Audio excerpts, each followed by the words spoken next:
Gavin Brindley's NHL debut was unexpected but good in many, many ways, and we're going to talk about that on today's Locked On Blue Jackets.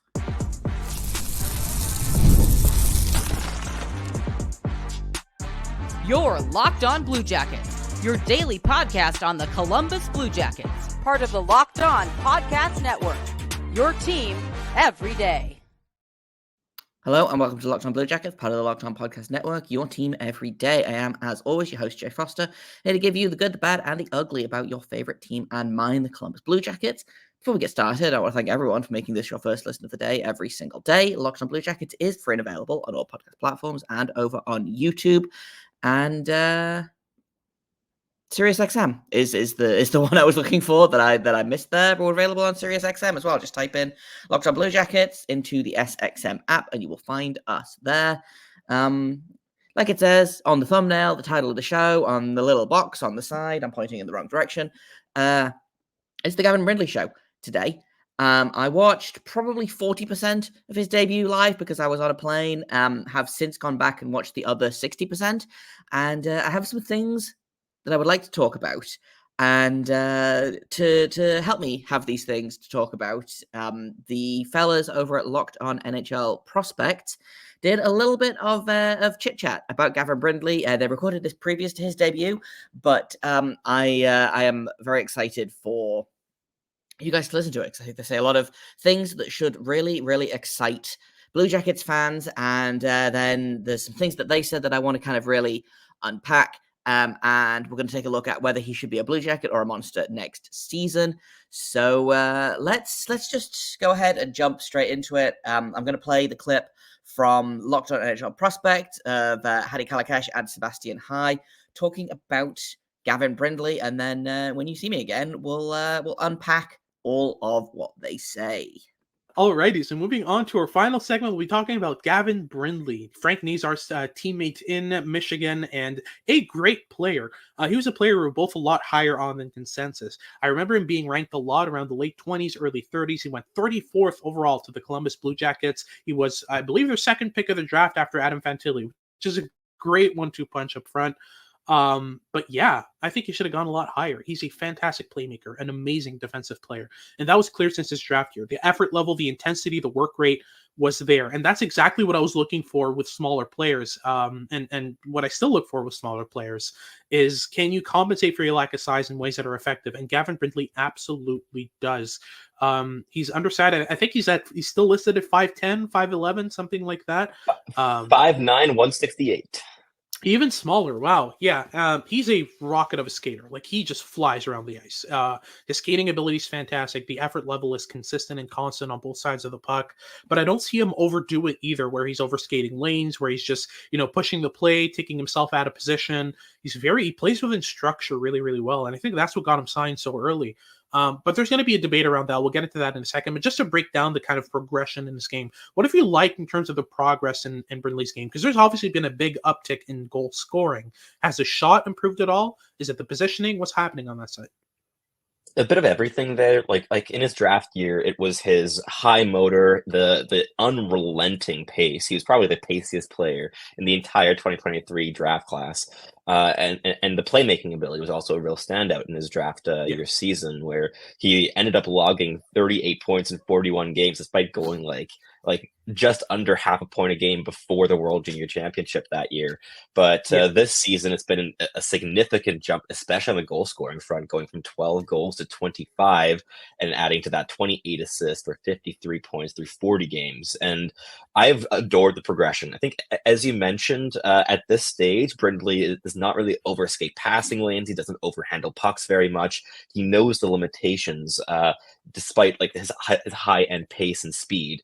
Last year in his draft year season, some of the bigger concerns there were that he was just always at 110% with his motor. He was struggling to slow down the play a little bit and implement some more delays in his on puck game. But that has grown significantly as a D+1 player. And playing with a guy like Frank Nazar, who has a very similar level of pace, but is also really, really intelligent in how to shift that pace to create separation from defenders, I think that was very helpful for Gavin Brindley in his development to be able to learn from Nazar. But yeah, like I'm very excited to see what Gavin Brindley can do in the NHL. Like his NHL debut is going to be tonight at the time of recording. It will already have happened by the time this is out, but very excited to watch that game, and even more excited to see what happens next season, because evolving alongside Adam Fantilli, who was his line mate for most of last season in their draft years, that's going to be a ton of fun. They're best buds, but also their chemistry and just complementary toolkits are just excellent on the ice as well. So I'm very curious to see how they develop, but Gavin Brindley is just such a highly intelligent, highly intense, and offensively dynamic player, both with and without the puck. And as you mentioned, the defensive game is another strength as well. There's a lot to like in this player, and he could have used another year in Michigan. I think I would have sent him back for one more season, but I'm not at all complaining to getting to watch him against NHL competition a year sooner. Yeah, and I'm especially curious to see how and when or if he ends up on the same line as Adam Fantilli. Like that's a combination that's worked in the past in flashes, and I'm really curious to see how that ends out in the NHL, because going from Frank Nazar as your center to Adam Fantilli is a big shift in philosophy and perspective and structure in the offensive zone. Like Frank Nazar, really simple, just skate along with him, match his speed, and stay open. With Adam Fantilli, it's a lot more intricate. You need to move into space. You need to find pockets. You need to separate from defenders at the right timing, because a lot of what Adam Fantilli is going to do really well is off the cycle. He's going to collect passes along the boards and already have you in mind, so he's able to just fire a puck into the slot to you. And vice versa. You'll need to work around the boards in order to find him in open space. So the shift is going to be very interesting for me. But I feel like Brindley's good enough in both areas. He's a fantastic forechecker. He's one of the best. He was one of the best forecheckers in the 2022 draft as a 5'8", $140 like winger. It was ridiculous. And yeah, I'm looking forward to seeing how he shifts his perspective moving forward, going from playing on the top line in the NCAA with Nazar to playing on the top line potentially in the NHL with Adam Fantilli. But that obviously also depends on how high up the lineup he ends up playing, because I see Brindley as a player he can plug on any line and he'll do a good job. Fantastic fallback game. Like, he will win pucks on the forecheck. He will out-battle opponents. He will outskate them. And outthink them as well. Like, there's a high level of processing, pace, and energy with Brindley, which is a fantastic foundation for the rest of the game of his game. Even if he was like a Gabriel Eliason level stick handler, he'd still be effective, because the skating, the smarts, and the energy are there, and that's a fantastic foundation for a player. If you don't know, Gabriel Eliason is a defenseman available for the 2024 NHL draft, and a player we both have catching a pet strays. about. Yeah, he's catching strays, absolutely. But yeah, regarding Gavin Brindley, I mean, it's just there's a foundation there that makes him such a great just plug and play player on any line, that I understand the argument for signing him right away. Would I have sent him back for another year? Sure. I just think the Columbus Blue Jackets can't afford to be picky with what they do with their prospects, especially out of the NCAA. Like, this is not an organization that has a lot of luxury in terms of we're going to wait until his final year in the NCAA. You know what happens with players like that when they play in a market that isn't necessarily favorable. They tend to not, I'm worried about, for example, Rutger McGorty, who also plays in the NCAA for Michigan, who's going back for another year to Michigan, and he's with the Winnipeg Jets, which, Pretty sure he grew up a Jets fan, though. Yeah. Like, genuinely. Did he? Yeah, I think so. Yeah, which is shocking. But I did not know that information. But yeah, I'm curious to see how that develops with him. But like, overall with Brindley, like, what's really interesting is that you got a player who has the foundations to play in the NHL right away and will play in the NHL right away, which is fine. In terms of his progression, worst case scenario, send him back to the DHL half a year, kind of move him up and down if you need to. But Columbus has a lot of luxury with their wingers, right? Oh, they do. And I mean, they have so many wingers as well in their lineup, like ranging from the Kirill Marchenkos to the Kent Johnsons, who I think has been on the wing this season. I haven't watched too much Columbus this year for, I think, apparent reasons. But they have a lot of young wingers, and Gavin Brindley will add something that no other Columbus wingers really quite have at this stage, which is energy in spades, and energy, and forechecking ability, and on top of that, a pretty good toolkit with puck skills and skating ability and a good shot, good playmaking. Like, there's so much to like with this player, and there's a very good reason that he's been a favorite of ours for about like the last year and a half at this stage. So very curious to see what he's able to do at the NHL level. Shout out to Hadi and Sebastian for sending that over, because they said a lot of really great things and a lot of things that I think should make people excited about seeing Gavin Brindley in the NHL next season. I want to unpack a couple of the things that they mentioned, so we're going to do that in just a second here on Locked On Blue Jackets. First, I'm going to tell you guys about Sleeper, because the season is over, and I think the less said about the Blue Jackets' performance, the better. But the Blue Jackets did not win a lot. You can win a lot if you want to play daily fantasy hockey on Sleeper, the official daily fantasy app of the Locked On NHL Network. Sleeper is our number one choice for daily fantasy sports because you can win 100 times your money. It's so easy. Entry can be made in under a minute. All you have to do is pick whether guys like McDavid, Ovechkin, Crosby, McKinnon are going to record more or less of their sleeper projections for things like goals, assists, saves, plus, minus, and more in any given game. To win 100 times your money, all you need to do is correctly predict the outcome of 8 player stats. You heard me right. 100 times your money by getting 8 questions right. Start paying attention, nail your picks so you can start winning big. Use promo code LOCKEDONNHL and you're going to go to a $100 match on your first deposit. Terms and conditions apply. That's code LOCKEDONNHL. See Sleeper's terms of use for details and locational availability.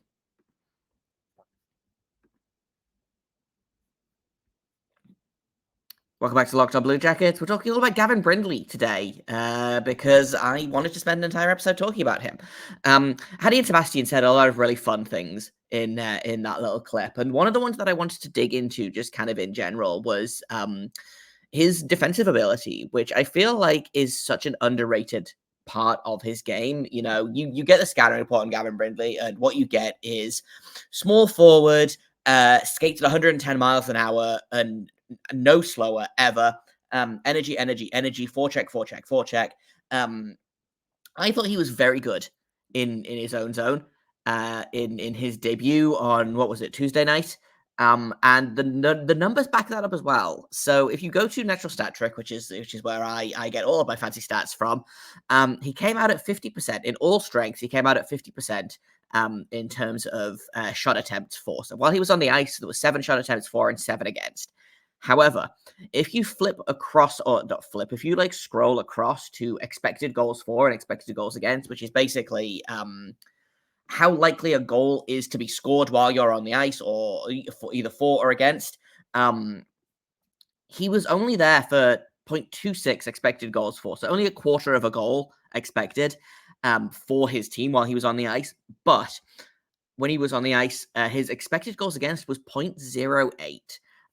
Which again, like that seems, I'm not a math guy, but that seems pretty good to me. He was one of the better defensive forwards on the team. I think it probably helped that Carolina didn't seem like they were trying very hard. I'm not gonna lie. I'm just pulling up what the other guys had in terms of their expected goals for, or expected goals against, excuse me. Brindley and Delbel Blues had the lowest expected goals against on the team. Gaudreau, Danforth, Nylander had a really good game. Again, they created a lot more, but I think they were given the opportunity to create a lot more. I think Brindley didn't necessarily suffer because of his line mates, but playing with Future and Delbel Blues, I don't think was necessarily the best kind of showcasing of his skills. I get that, like, where else are you going to put him? Like, do you put him on that top line and move Alex Nylander down? Do you put him on the second line and move Marchenko down? Like, I don't think either of those options are realistic right now. So you're stuck with him being on, quote unquote, with him being on the third line. He was good. He was fine. I think the line struggled in general. I think every line that wasn't the Gaudreau, Nylander, Danforth line struggled kind of in that game in terms of creating offense, especially. But I thought defensively he was really, really sound. And then, you know, just the pace is such an intangible, and I hate the word intangible. I've kind of gone over it on this show before because it doesn't mean anything. You know, it's like grit. It doesn't mean anything. It's just one of these buzzwords that gets trotted out. But like, Gavin Brindley is a menace on the ice. He feels like a much more effective Trey Fix-Wolanski, and that's not a knock on Trey Fix-Wolanski because I'm a big fan of TFW. But you can see where the differences are in their games, because you can see why Trey Fix-Wolanski was a 7th-round pick and why Gavin Brindley was a 2nd-round pick. And, like Hadi and Sebastian said, they had him much higher on their individual boards. I know Will Scouch of Scouching had him in the top 10. I know Sam McGilligan over at Scouching as well, and at Puck Preps, he had him, I believe, in his top 5, maybe. Like, all of the scouts that I've talked to are big Gavin Brindley fans. Can't believe how he fell so low. Somehow made it all the way to 34, which, I mean, I love that for us. It really softens the blow of that Provorov trade. If we'd missed out on him by like 4 picks, I would have been really mad about it. But he's always moving. He's tenacious. He's not like super physical, but he is good on the forecheck. He's not necessarily going in there and throwing his body around and separating the player from the puck necessarily, but he is going in there and he's making sure that he either comes out of that battle with the puck, or he makes it really, really difficult for the other guy to come out of there with the puck.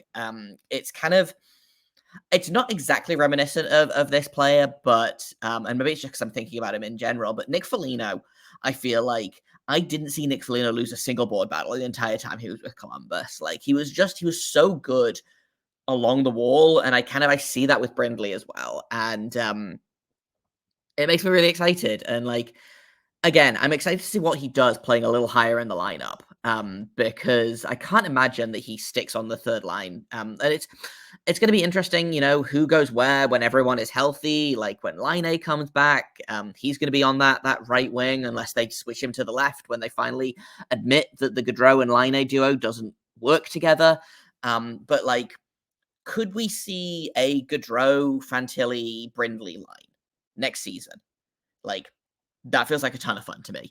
And then, you have the Marchenko, Laine, maybe Cole Sillinger on the 2nd line. This is all obviously depending on who the Blue Jackets draft at the draft and whether they win the lottery, because if they bring Celebrini in, then you got to think he's taking that 2nd line center role, pushing Cole Sillinger down to the 3rd, maybe pushing Cole Sillinger back to the wing if they're determined to make Boone Jenner continue to play center, despite the fact that he's not particularly effective at center. Well, okay, that's mean. He's way more effective on the wing than he is at the center. So, like, at some point, I have a bunch of like little note cards that I want to use to make almost like a depth chart of my own, so I can move people around and see what I want. But like, Gavin Brindley could play on the top line for the Blue Jackets next season, and I don't think he would look super out of place about it, which is really exciting. I know people were kind of not unenthusiastic about his debut. Obviously, he didn't get on the score sheet. No points, no shots, only 1 scoring chance from him personally. Didn't create any rebounds. 1 giveaway, was hit once. Didn't take any hits, didn't take any face-offs,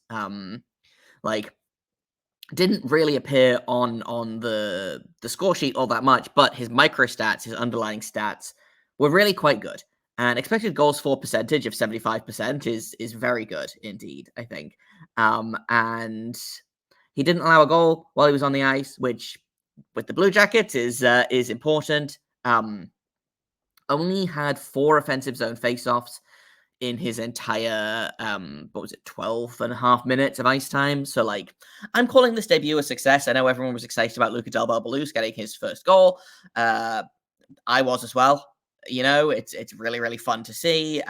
James Malatesta getting another goal. Like, the future is bright. And now obviously they've all gone back to Cleveland, which again is exciting. And I do wonder, based on what I've heard, and I can't officially confirm or deny anything right now, but based on who the Blue Jackets or the Monsters might be picking up in terms of playoff reinforcements, I wonder if that tied into burning a year of Gavin Brindley's ELC right now and not sending him down to Cleveland, because they are pretty stacked at the minute, and it sounds like they might be getting at least 1 more player for their playoff push. So you heard it here first. Again, I'm not technically allowed to confirm or deny who that player might be or where he's coming from, but I do know that Cleveland is adding another body to their roster for playoffs, probably as soon as the regular season is over, possibly sooner. Who could say?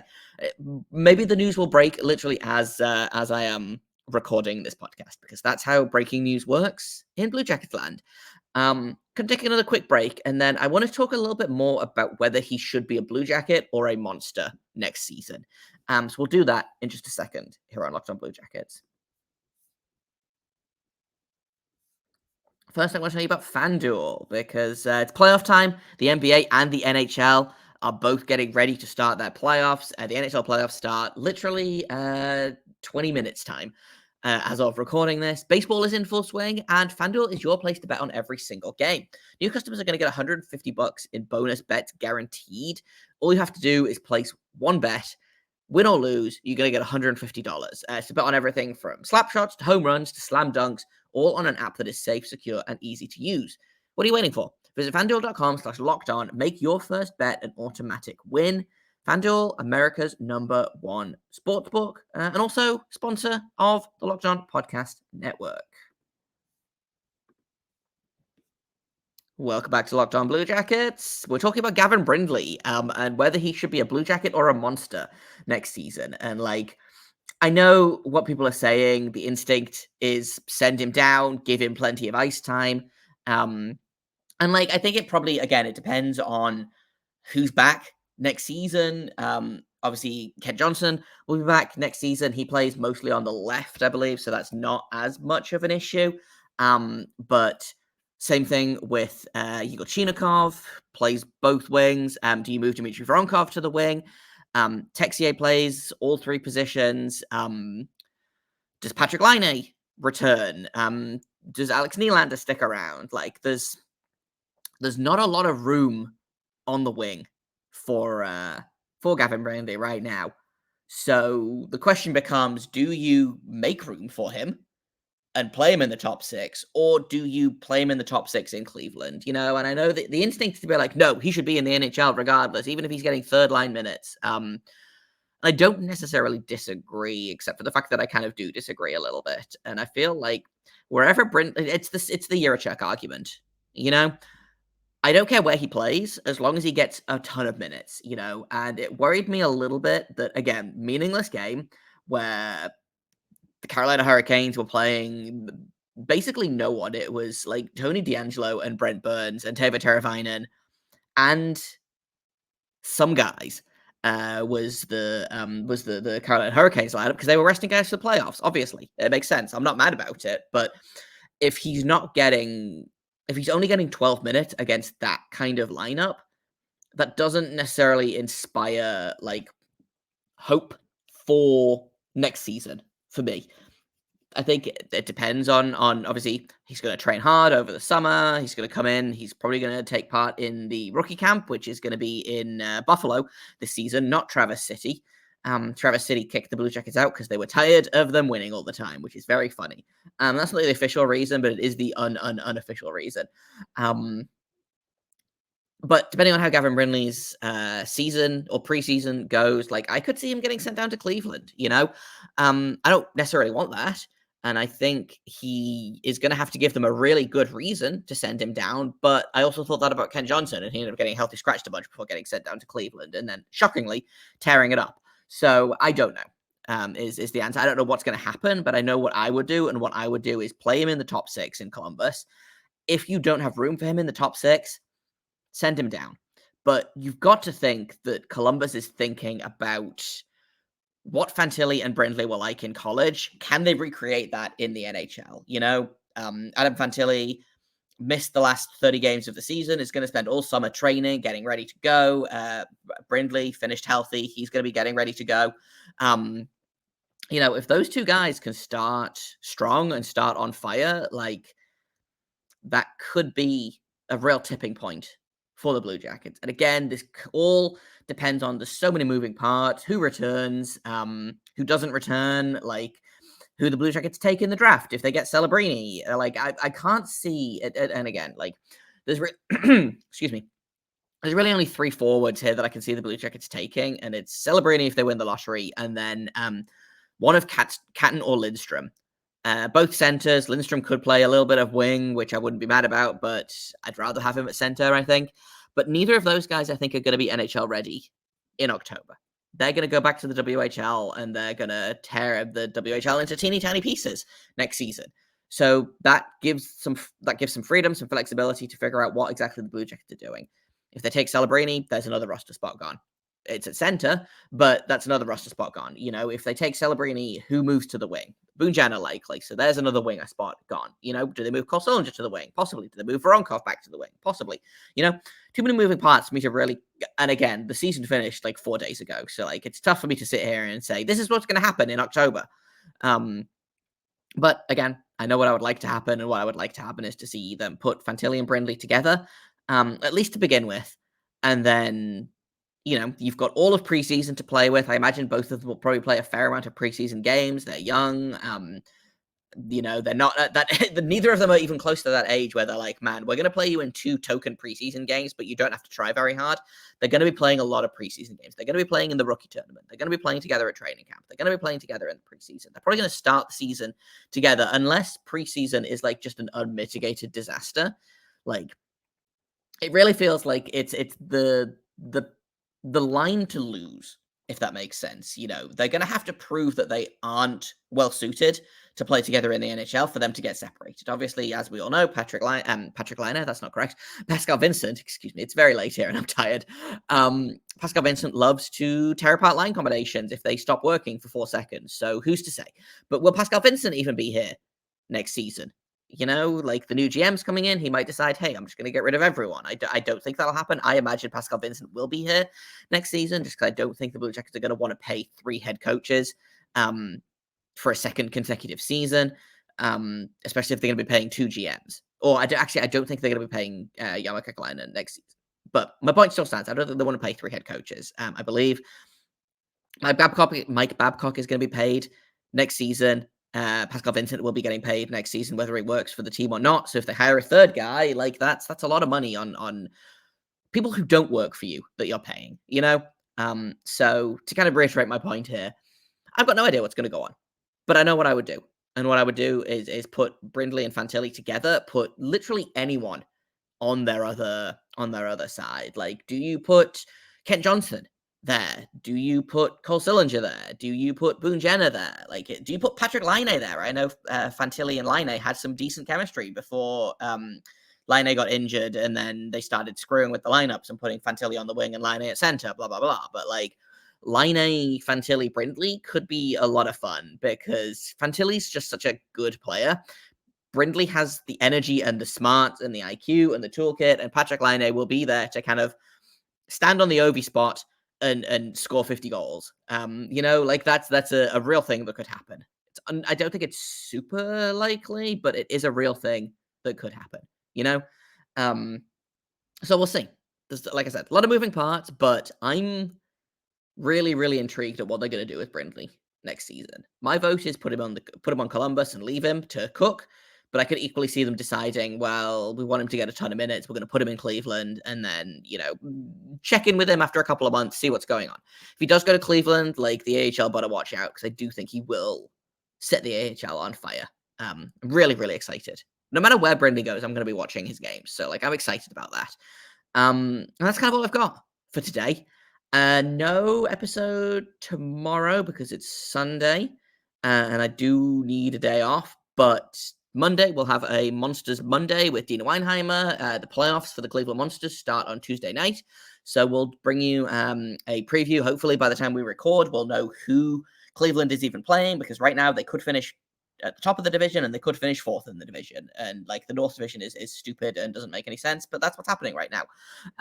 So we'll break that down. They're likely going to be playing Rochester in their first series, but we just don't know yet, so we'll find out.